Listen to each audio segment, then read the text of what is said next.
Sveiki visi. Manau, didžioji dalis jūsų naudojasi įvairiom antivirusiniam sistemom, tačiau daugelis jų turi vieną esminį trūkumą.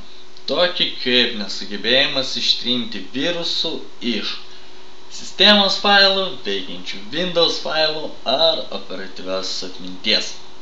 Ši pamoka taip pat tinka tiems, kas savo kompiuterį neturi jokios antivirusinės arba turi ganėtinai silpną. Pirmiausia, norėčiau paminėti keletą neigiamų bei teigiamų sistemos aspektų. Neigiami būtų tie, kad ją kiekvieną kartą reikia paleisti rankiniu būdu. Jinai neturi realaus laiko apsaugos, trunka ganėtinai ilgai ir veikimo metu naudoja beveik visus jūsų kompiuterio resursus. Teigiamas aspektas būtų tas, kad jinai iš tikrųjų pašalina virusus net ir ten, kur jūsų antivirusinė dažniausiai net nepasižiūri.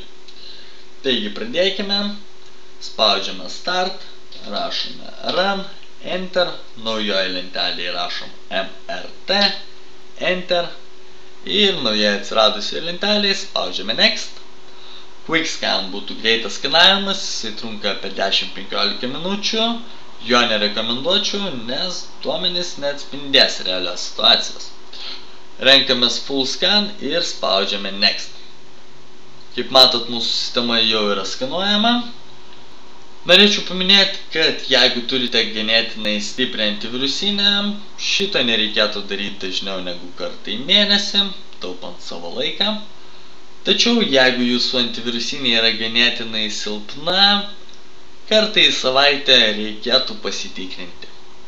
Taigi, dėkui už jūsų dėmesį ir iki malonaus.